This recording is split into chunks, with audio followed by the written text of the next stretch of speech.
नमस्कार। रेडियो रिमझिम से प्रस्तुत है स्थानीय हालचाल। पहले मुख्य हालचाल। 12 उन्नत तकनीकों से लैस 102 एम्बुलेंस की सेवा गोपालगंज में शुरू, डीएम ने दिखाई हरी झंडी। पथ निर्माण विभाग के अपर सचिव अमृत प्रत्यय पहुंचे गोपालगंज, बाढ़ प्रभावित क्षेत्रों का किया दौरा। 3 दिनों तक विभिन्न क्षेत्रों में केंद्रीय टीम के द्वारा जल शक्ति कैच द रैन योजना की समीक्षा की गई। दिन दहाड़े ट्रेन से कटकर सैकड़ों लोगों के सामने एक युवती ने की आत्महत्या, देखने वालों में मचा हड़कंप। आजादी के अमृत महोत्सव पर हर घर में फहरेगा तिरंगा और प्रखंड प्रमुख तथा उप प्रमुख का 3 दिवसीय प्रशिक्षण शुरू। स्थानीय हालचाल के इस अंक के साथ मैं अनिकेत मिश्र। अब हालचाल विस्तार से। गोपालगंज के जिलाधिकारी डॉक्टर नवल किशोर चौधरी ने 102 एम्बुलेंस की सेवा गोपालगंज में शुरू की है और इसी के तहत राज्य सरकार के द्वारा 12 उन्नत किस्म के तकनीक से लैस एम्बुलेंस गोपालगंज पहुंची थी और इन सभी 12 एम्बुलेंसों को जिलाधिकारी ने पूजा पाठ करने के बाद हरी झंडी दिखाकर रवाना किया। ये सभी एम्बुलेंस जिले के सुदूर क्षेत्रों से गंभीर मरीजों को लेकर सदर अस्पताल तथा उच्च संस्थान के अस्पतालों में पहुंचाएगी और इसके लिए लोगों को 102 नंबर पर डायल करके इस सेवा का लाभ उठाना होगा। इस एम्बुलेंस में ऑक्सीजन की सुविधा के साथ साथ वेंटिलेटर, डिफिब्रिलेटर तथा कार्डियक मॉनिटर और सेंट्रल वैन तथा कैंथेटर्स इत्यादि की सुविधा इस एम्बुलेंस में मौजूद रखी गई है। साथ ही इस एम्बुलेंस का चलंत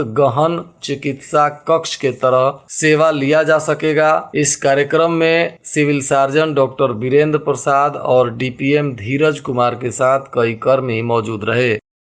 पथ परिवहन विभाग के अपर सचिव अमृत प्रत्यय एवं जिला पदाधिकारी गोपालगंज डॉक्टर नवल किशोर चौधरी के द्वारा जमींदारी बांध से गंडक नदी के भीतर वाले बाढ़ प्रभावित क्षेत्रों में सड़क एवं पुल संबंधी हो रहे कार्यों का निरीक्षण किया गया। इस दौरान भविष्य के सड़क एवं पुल संबंधित योजनाओं के संबंध में भी आवश्यक निरीक्षण किया गया तथा दोनों पदाधिकारियों ने विचार विमर्श किया। निरीक्षण के दौरान 70 घाट के पास जहां बाढ़ से बचाव के लिए रोड काटा गया था, उस क्षेत्र के अतिरिक्त आसपास के क्षेत्रों का भी क्रमवार निरीक्षण किया गया। इस दौरान मुख्य तटबंध पर बंधौली से 70 घाट होते हुए पकहा, शीतलपुर, बहरामपुर सड़क निर्माण को लेकर भी बातें की गई तथा दोनों अधिकारियों ने इन क्षेत्रों के विकास के लिए विचार विमर्श किया।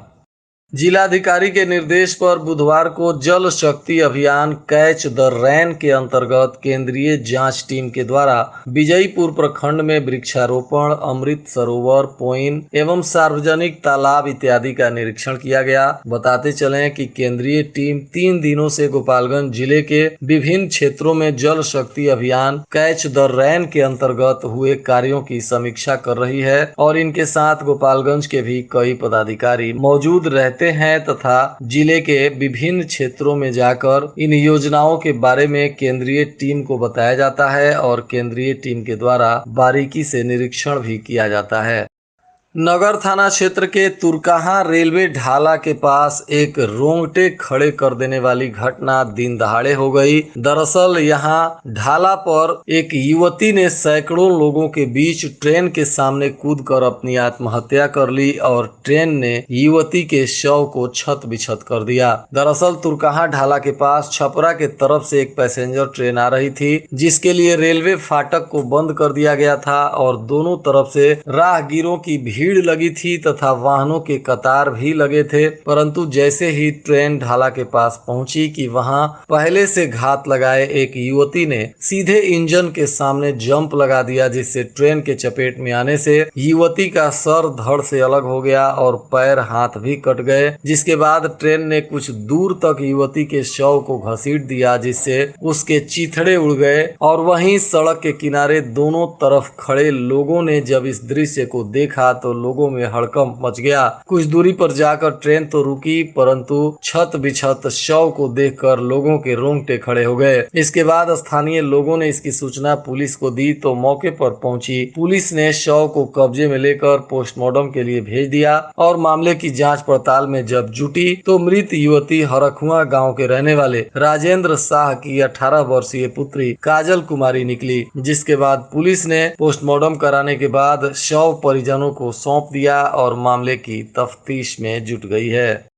वहीं जिला प्रशासन ने प्रेस विज्ञप्ति जारी करते हुए बताया है कि आजादी के अमृत महोत्सव के अवसर पर गोपालगंज जिले में भी 8 अगस्त से लेकर 15 अगस्त तक हर घर तिरंगा फहराने का निर्णय लिया गया है और इसके लिए सभी जनप्रतिनिधि तथा समाज सेवी संस्था और सरकार के कर्मी भी इसमें जुटे हुए हैं। इस दौरान 20 इंच बाई 30 इंच का तिरंगा हर घर में फहराया जाएगा और सभी संस्थानों तथा कार्यालयों पर भी तिरंगा फहराया जाएगा। वहीं सरकार के निर्देशानुसार जिला परिषद सभागार में 3 दिनों तक प्रमुख और उप प्रमुख का प्रशिक्षण प्रारंभ कर दिया गया है। जिले के सभी प्रखंडों के प्रमुख और उप प्रमुख 3 दिनों तक सरकारी योजनाओं का कैसे संचालन करना है और प्रखंड प्रमुख तथा उप प्रमुख की क्या जिम्मेदारियां हैं और इसका निर्वहन कैसे करना है, इन सभी चीजों की प्रशिक्षण 3 दिनों तक इन जनप्रतिनिधियों को दी जाएगी और इसके लिए बुधवार से कार्यक्रम की शुरुआत कर दी गई है। कुचायकोट पुलिस ने चेक पोस्ट पर वाहन जांच करते समय एक ट्रक के अंदर से 6,550 बोतल अंग्रेजी शराब जब्त किया है। दरअसल पुलिस ने जब ट्रक की तलाशी लेनी शुरू की तो ट्रक के अंदर डाबर हनी के कार्टून के अंदर यह शराब छुपा कर लाई जा रही थी, जिसके बाद पुलिस ने जांच करते हुए इसे पकड़ लिया। हालांकि ट्रक में 571 कार्टून डाबर हनी भी रखी गई थी, जिसको पुलिस ने जब्त किया है और ट्रक तथा शराब को भी पुलिस ने जब्त कर लिया है। वहीं इस ट्रक के ड्राइवर को पुलिस ने गिरफ्तार किया है, जो उत्तर प्रदेश के एटा जिले का रहने वाला बिट्टू यादव बताया जा रहा है। पुलिस ट्रक ड्राइवर से पूछताछ करने के बाद न्यायिक हिरासत में जेल भेज दी है और शराब तथा ट्रक सहित हनी को भी जब्त किया गया है।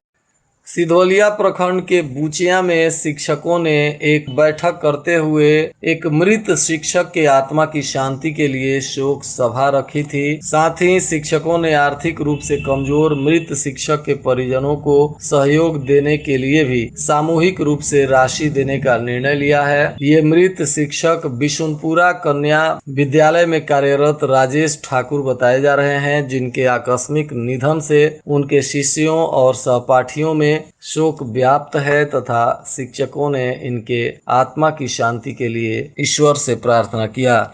स्वास्थ्य विभाग ने बताया है कि HIV पॉजिटिव यानी एड्स से ग्रसित लोगों को टीबी की संभावना ज्यादा बन जाती है, इसीलिए HIV से ग्रसित लोग विशेष ध्यान रखें और समय समय पर टीबी की जांच भी कराते रहें।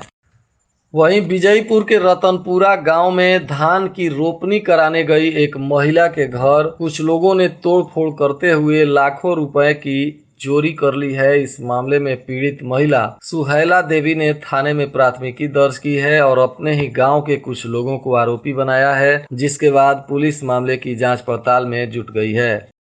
वहीं सासा मूसा चीनी मिल के अंदर से चोरी करते हुए पुलिस ने एक चोर को रंगे हाथों पकड़ लिया, जिसके बाद पुलिस इस आरोपी को थाने लेकर गई और मामला दर्ज कर इस पर कार्रवाई कर रही है, जबकि उसका एक साथी भागने में सफल रहा है, जिसको पकड़ने के लिए पुलिस अभियान चला रही है। वहीं गिरफ्तार आरोपी सासा मूसा गाँव का ही रहने वाला अनिल यादव बताया जा रहा है।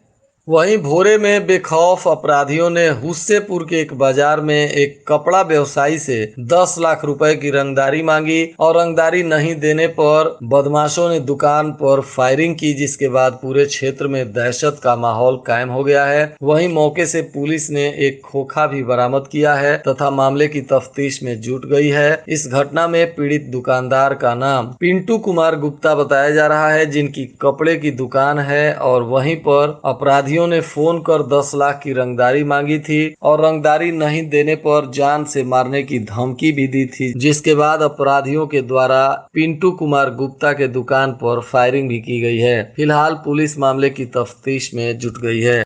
एक बड़ी खबर गोपालगंज में देर शाम को आई। दरअसल जहरीली शराब कांड जो खजुरबानी में हुई थी, इस मामले में स्थानीय न्यायालय के द्वारा 9 लोगों को फांसी की सजा सुनाई गई थी और इस केस के बाद आरोपियों ने पटना उच्च न्यायालय का रुख किया था और आज खबर आई कि पटना उच्च न्यायालय के तरफ से इन फांसी की सजा पाए हुए आरोपियों की फांसी की सजा को पटना उच्च न्यायालय के द्वारा रद्द कर दिया गया है और इस खबर के बाद फांसी की सजा पाने वाले आरोपियों के परिजनों ने राहत की सांस ली है।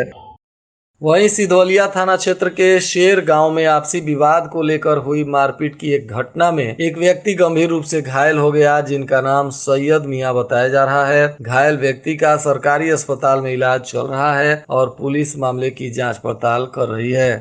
समाहरणालय परिसर में बुधवार के दिन में उस वक्त हंगामा हो गया जब एक कार्यपालक अभियंता के खिलाफ उनके ही सहायक कर्मियों ने मोर्चा खोल दिया। दरअसल कार्यपालक अभियंता संजय कुमार पांडे ने बताया कि उनके कर्मी हमेशा कार्यालय में लेट आते हैं और जब उनके द्वारा इस बात को लेकर डांट फटकार लगाई गई तो सभी कर्मियों ने एकजुट होकर अभियंता के खिलाफ हमला बोल दिया और उन पर अपशब्द बोलने का आरोप लगाते हुए विरोध प्रदर्शन करने लगे। हालांकि अपशब्द बोलने के बाद उन्होंने माफी भी मांग ली। उसके बावजूद भी सभी कर्मी उनको कार्यालय से हटाने की मांग पर अड़े रहे। वहीं बिजली विभाग की लापरवाही से एक व्यक्ति के मौत का मामला सामने आया है, जिसमें खेत में फसल की सिंचाई कर रहे एक किसान की हाई टेंशन तार के चपेट में आने से मौत हो गई है, जबकि उनकी बेटी गंभीर रूप से झुलस गई है। ये घटना बैकुंठपुर थाना क्षेत्र के पकहा गांव की है, जहां मृत किसान की पहचान भुटेली राय के पुत्र राजेंद्र राय के रूप में की गई है। वहीं उनकी बेटी रूबी कुमारी गंभीर रूप से घायल है, जिसका इलाज सरकारी अस्पताल में चल रहा है। लोगों ने बताया कि ये दोनों लोग खेत में काम कर रहे थे। इसी दौरान हाई टेंशन तार के चपेट में आ गए, जिससे राजेंद्र राय की मौके पर ही मौत हो गई और रूबी कुमारी गंभीर रूप से झुलस गई है। और आज के मौसम का तापमान गोपालगंज में न्यूनतम 27 डिग्री सेल्सियस और अधिकतम 38 डिग्री सेल्सियस रहने की संभावना है। अंत में मुख्य हालचाल एक बार फिर। 12 उन्नत तकनीकों से लैस 102 एम्बुलेंस की सेवा गोपालगंज में शुरू, डीएम ने दिखाई हरी झंडी। पथ निर्माण विभाग के अपर सचिव अमृत प्रत्यय पहुंचे गोपालगंज, बाढ़ प्रभावित क्षेत्रों का किया दौरा। 3 दिनों तक विभिन्न क्षेत्रों में केंद्रीय टीम के द्वारा जल शक्ति कैच द रैन योजना की समीक्षा की गई। दिन दहाड़े ट्रेन से कटकर सैकड़ों लोगों के सामने एक युवती ने की आत्महत्या, देखने वालों में मचा हड़कंप। आजादी के अमृत महोत्सव पर हर घर में फहरेगा तिरंगा और प्रखंड प्रमुख तथा उप प्रमुख का 3 दिवसीय प्रशिक्षण शुरू। इसके साथ ही रेडियो रिमझिम से प्रसारित स्थानीय हालचाल का यह अंक समाप्त हुआ। नमस्कार।